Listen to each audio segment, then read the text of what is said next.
nosotros. Muchas gracias, Christopher. Esta transmisión se está haciendo en Facebook, en YouTube y en otras plataformas. Para quien no conocen a Christopher, él es doctor en Historia por la Universidad de Texas y sus intereses se centran en Historia de la Ciencia, los museos, raza y las formas de morir en los Andes. Ha publicado el libro La tumba de Machu Picchu en el 2012 y actualmente es profesor de la Universidad Estatal de Pensilvania. Christopher nos dará un poco de algunos alcances de su próximo libro, que será publicado en la Universidad de Oxford. El libro se llamará Empires of Death, Incas Mummies of the Global History of Peruvian Science. Para introducirnos un poco el tema, Christopher, en el mundo prehispánico, ¿qué importancia tenían las illapas, los malquis para los pobladores, ¿no? Y después, con la llegada del orden hispano, ¿qué cambio hubo en relación a este tratamiento? ¿Podrías explicarnos para empezar ello? Sí, por supuesto. Gracias, Juan. Bueno, en el mundo prehispánico de los Andes había una amplia gama de prácticas y creencias mortuorias, mucho más de lo que existen hoy en día. Una de las más importantes era que algunos muertos no murieron, ¿no? Dejaron de respirar, pero siguieron siendo activos socialmente y espiritualmente, como ancestros cuyo poder podría ser extendido por sus descendientes. Y estos descendientes colocaron a los muertos en posición sentada y los secaron. Los mantenían en tumbas abiertas como chupas o macháis, visitándolos, vistiéndolos, hablando con ellos y llevándolos en festivales. En algunos lugares se les llamaba malquis o plantas a plantar, pero la palabra más vieja que tenemos por los españoles es lo que los incas los llamaron, illapa, como el relámpago, una cosa que brilla. Este nombre refleja su ajuar de oro y plata, pero tal vez también su fabricación, como su embalsamiento y su endurecimiento para que parecieran, rocas brillantes, ¿no? Y cosmológicamente hablando, los illapas de los incas eran aún más poderosos muertos que vivos. Y los más recientes y más poderosos, como los de Pachacútec y Huaynacapac, permanecieron a la cabeza de sus panacas, sus familias. Y sus deseos fueron interpretados por las mujeres y los hombres a cargo de su culto. Bueno, esta era la situación cuando llegaron los españoles. Y los españoles notaron casi de inmediato la particularidad de estas prácticas mortuorias en los Andes, y especialmente las que rodeaban a los incas. Esto se debió en parte a que los muertos incas permanecerían rodeados de su riqueza, y naturalmente los conquistadores buscaron saquearlos. Por ejemplo, Gonzalo Pizarro quemó la momia de Viracocha inca después de robarlos. Pero debido a que las prácticas funerarias incas eran tan claramente las de los soberanos, y porque había españoles que predicaban un tipo temprano de convivencia con las prácticas religiosas incas para mantener una estabilidad política mientras los convertían al cristianismo, la mayoría de los illapa, de los incas, quedaron fuera de las manos españolas por un tiempo bastante largo, más o menos de 1532 a 1559, cuando el licenciado Juan Polo de Ondegardo los confiscó y los llevó a Lima. Yo argumento en mi libro, fue un asalto político y religioso contra el poder inca, pero a diferencia de Gonzalo, Polo no los quemó. Polo dejó que Garcilaso de la Vega Inca los viera antes de partir hacia España. Incluso los hizo circular en Cusco, en la plaza antes de salir, lo que presumiblemente permitió que muchos otros incas se despidieran de ellos mismas illapas.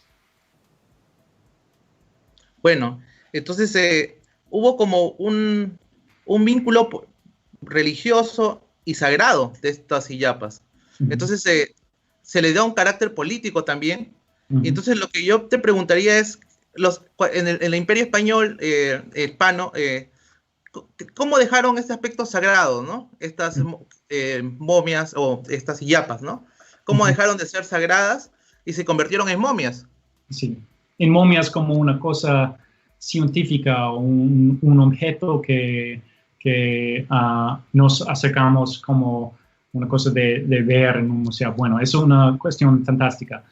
Bueno, después de esta confiscación por Polo, cuando estas iyapas llegaron a Lima, el virrey los instaló en un hospital, el Hospital de San Andrés en Lima, donde fueron vistos por los españoles, y por eso el historiador francés Pierre Duviols lo llamó a este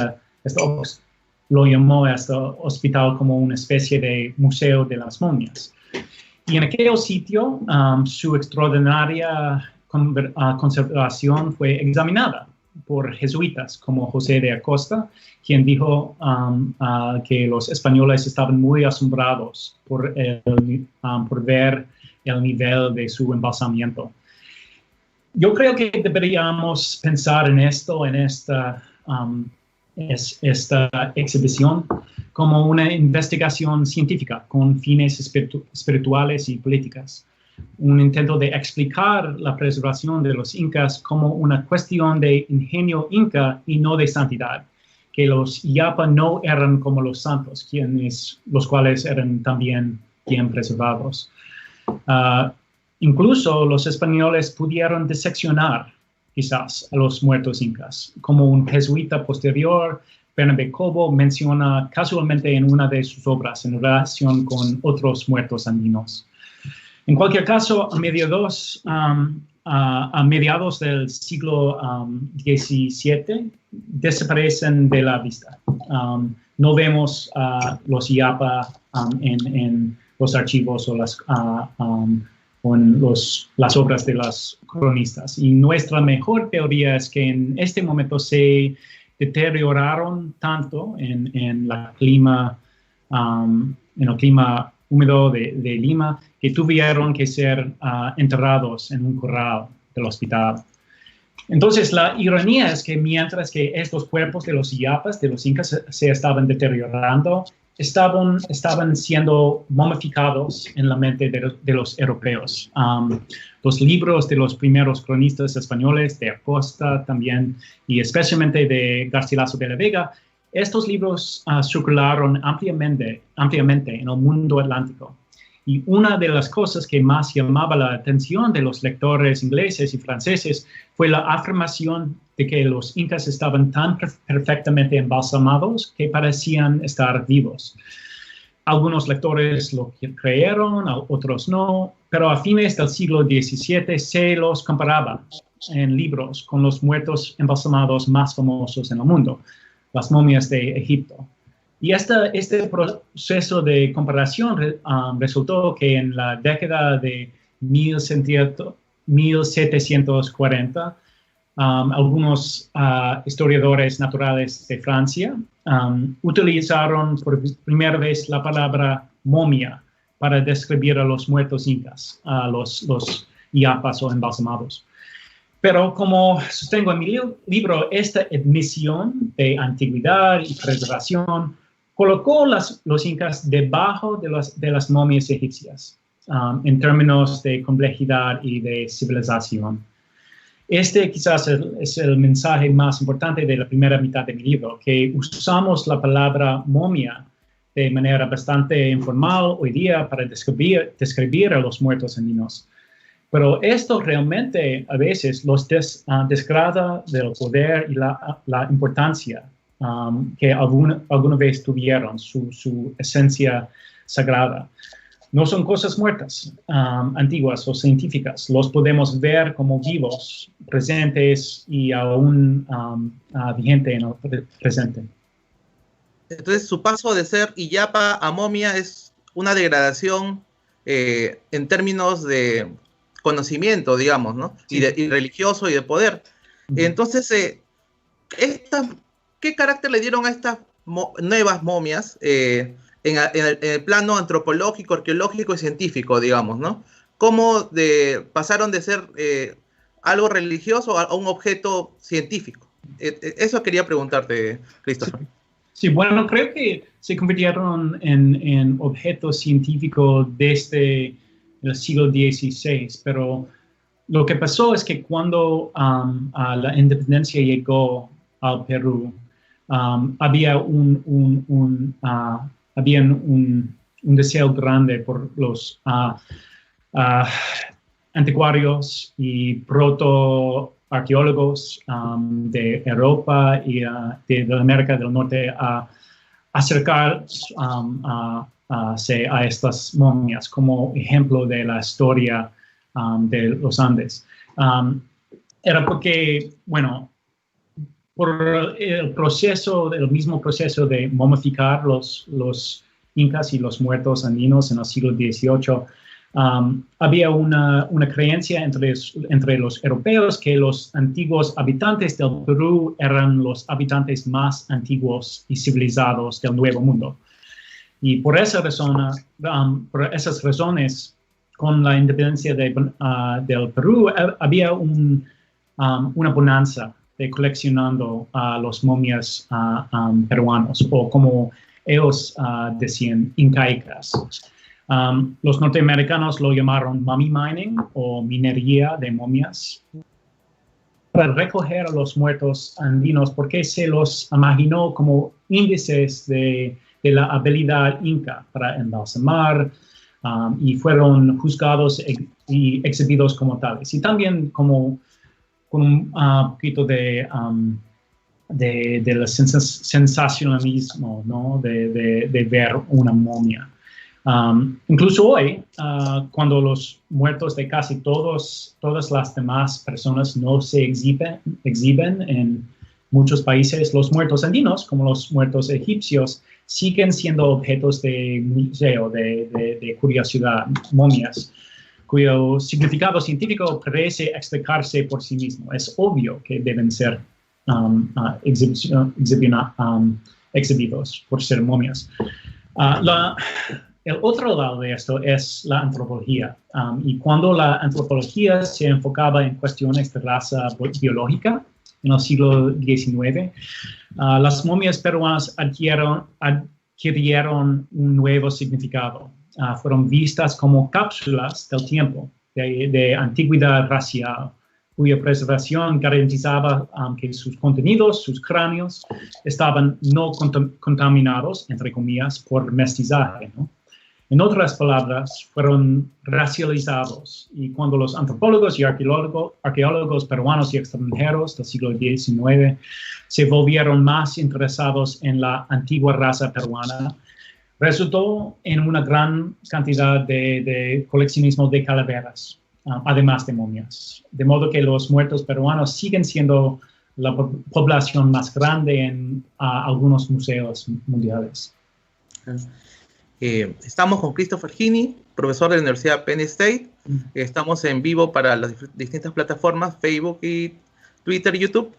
Christopher, quería preguntarte, ahora que has hablado del coleccionismo, ¿cómo se ha trabajado la circulación de objetos y las colecciones desde un plano de la historia global, ¿no?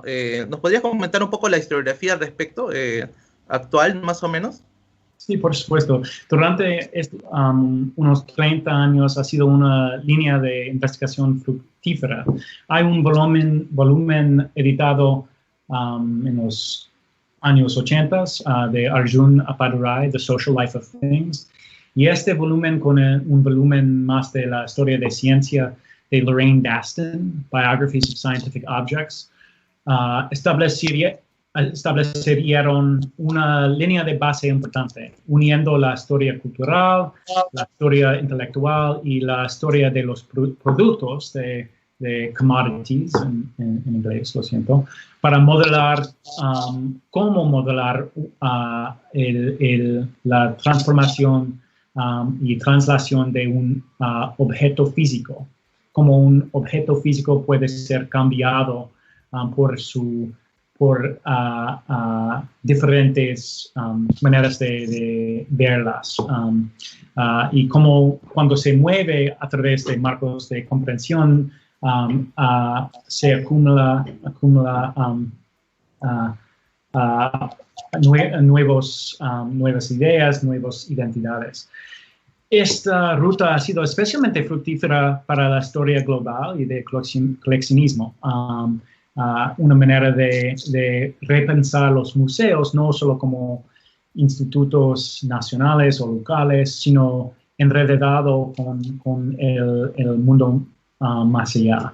Hay un libro fantástico que para mí es muy llamativo, todavía muy llamativo, que se llama Entangled Objects o Objetos Enredados por Nicholas Thomas, que reflexiona sobre lo que sucede cuando los objetos se mueven entre culturas dispares, como sus entendimientos a veces son ahogados, otras veces son reinventados para convertirse como una cosa que se puede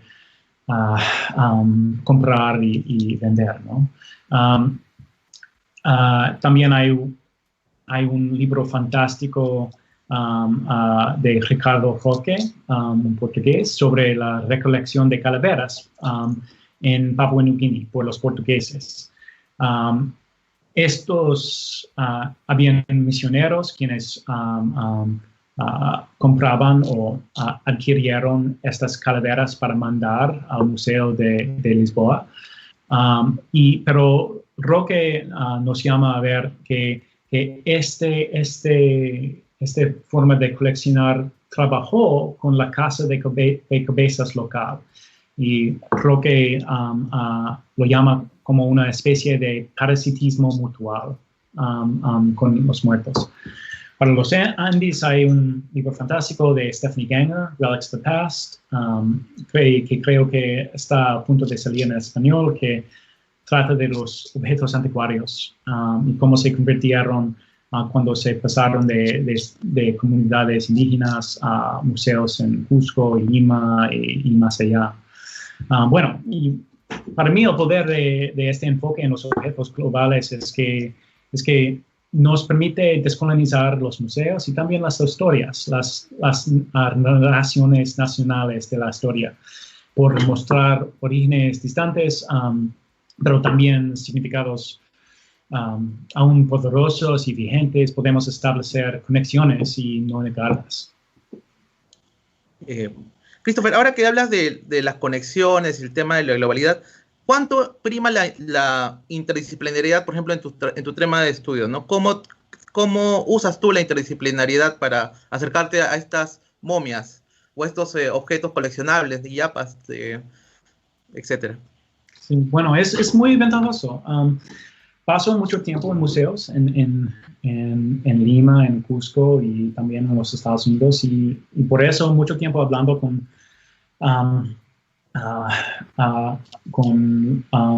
los, ¿cómo se dice? Los oficiales de registro, los registrars en inglés, y también los arqueólogos y antropólogos que están realmente, yo creo, por delante de muchos historiadores en cómo piensan con los objetos materiales que siguen en estar en sus museos y cómo se puede consultarlos al lado de descendientes vivos sobre la historia de un objeto, la historia de un ancestro.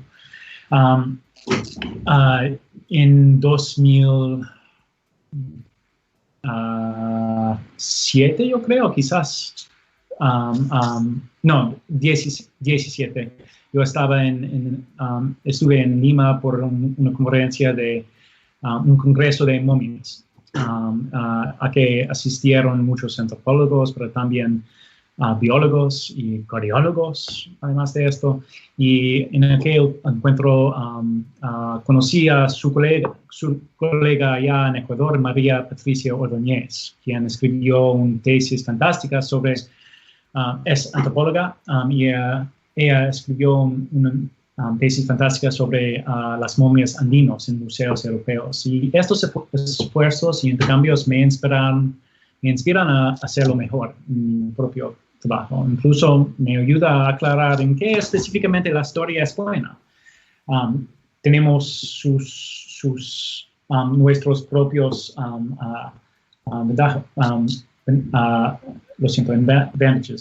advantages, Ventajas, lo siento, gracias. Podemos usar fuentes poco estudiadas para vislumbrar o recuperar mentalidades que el colonialismo quiere que olvidemos, a veces en el mismo museo, ¿no? Y entonces espero que este trabajo pueda ayudarnos a pensar de cómo los museos contienen vidas pasadas, de alguna manera restringidas y quizás todavía activas. Claro, porque tú también has usado arqueología, antropología, has tenido que investigar esos puntos. Christopher, en cuanto a tu biografía, y entrando para conocerte un poco más, ¿tú cómo te interesaste por Latinoamérica, ¿no? Y los Andes, ¿no? Porque yo, desde pregrado tú ya venías investigando Machu Picchu, si mal no me equivoco. Sí. Cuéntanos un poco sobre tu interés en los Andes, ¿no? En Latinoamérica, ¿no? Sí, bueno, cuando yo era más joven, quería ser arqueólogo, específicamente de los mayas o los incas. Y asistieron a universidad, lo siento, me postulé a universidad para convertirme en ello, ¿no? Pero cuando yo estaba tomando clases, tuve la fortuna de estudiar con una profesora de literatura llamada Rolena Adorno, cuyo trabajo en Guaman de Ayala es para mí bastante fundamental para gran parte de lo que hemos estado haciendo durante los últimos 40 años, en pensar en el colonialismo y postcolonialismo y el mundo intelectual de los andinos. Y en ese momento de tomar clases con ella, pasé de la arqueología a la literatura y la historia, y que lo denominamos en los Estados Unidos Latin American Studies. Y también tuve la suerte de estar en la misma universidad, Yale, que tenía los archivos de Hiram Bingham, un gringo historiador que hizo famoso Machu Picchu a todo el mundo en 1911 en las páginas de National Geographic, ¿no? Bingham no descubrió Machu Picchu. Machu Picchu, obviamente, eran familias campesinas que vivían allí, y otros peruanos y extranjeros habían visitado a veces o difundido rumores al respecto de ello durante varios años antes que la llegada de Bingham. Pero lo que me atrapó en estos archivos en la Universidad de Yale y el asunto de que escribí mi primer libro, Las tumbas de Machu Picchu, es el hecho de que Perú, desde 1911, intentó salvaguardar su patrimonio. Estaba intentando de controlar lo que Bingham podía y no podía hacer en excavar en Machu Picchu. Finalmente, Bingham exportó el contenido de las tumbas de Machu Picchu a Yale para su estudio, pero yo encontré en los archivos, y además de esto, como historiadores como Mariana Multe-Piz ya había señalado en el Perú, que esta exportación de las tumbas de Machu Picchu solo era con la condición previa del Perú, de que Yale tuviera que devolverlos cuando Perú lo solicitó. Este proceso le tomó hasta 2010, el año en que mi libro salió en inglés, para que Yale respetara esta realidad histórica. Y bueno, en algunas maneras la línea que he seguido de este primer libro, y además de eso mi vida previa como estudiante de arqueología y como periodista, como yo era por un par de años entre universidad y escribir este libro, es que no deberíamos presumir que los problemas de hoy son el resultado de deficiencias endémicas, que si miramos hacia el pasado, recuperamos formas perdidas de conocer, ser y proteger que podemos usar en el futuro. Y bueno, y pensar que como con el ejemplo de las momias, como había algo de la ciencia en la conquista de ellos, del siglo XVI, y también hay algo de la conquista de ellos todavía en la ciencia de ahora, en estudiarlos y mostrarlos. Y debemos reflexionar en nosotros mismos de cómo podemos quizás descolonizar el uso de ellos en los museos. Listo. Y ahora, ¿cuáles son tus últimos proyectos, no? ¿Podrías contarnos un poco de lo que estás investigando ahora último, por favor? Los extraterrestres, no. Bueno, todavía estoy en el proceso de editar el mismo libro, Empires of the Dead, Imperios de los Muertos, que debe salir en 2022, pero tengo ganas que salga más temprano. Pero lo que espero hacer ahorita con el próximo libro es llevar adelante parte de su historia pensando en cómo las tecnologías de los museos para preservar a los muertos en museos en los siglos XX y nuestro siglo ahorita. Y que estas tecnologías nos cuentan sobre las relaciones entre científicos, pueblos indígenas y el Estado, y también las instituciones globales que dan cursos, impresiones para exhibirlos, las momias. Y además de esto, tampoco he terminado con el siglo XVI. Hay más cosas que me gustaría escribir sobre el huaqueo como proyecto intelectual.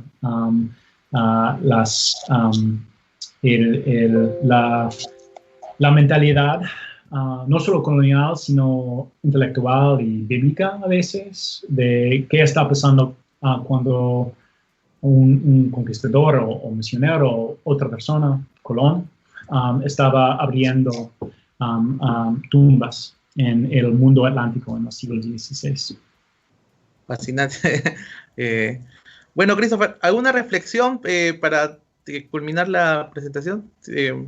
Bueno, solo decirles gracias por invitarme y me he disfrutado mucho, me he divertido mucho y ha sido un placer hablar con ustedes, todos ustedes en estos tiempos tan difíciles. Bueno, la historia nos muestra lo mal que pueden ponerse las cosas, pero charlas así y su práctica es un acto de esperanza y yo espero que hablemos en persona pronto. Gracias, Christopher, y gracias por estar con nosotros en Flaxo Radio. Hasta otra oportunidad y seguimos en contacto. Muchas gracias, Christopher, y éxitos con tu nuevo libro. Flaxo. Chao, chao. Gracias.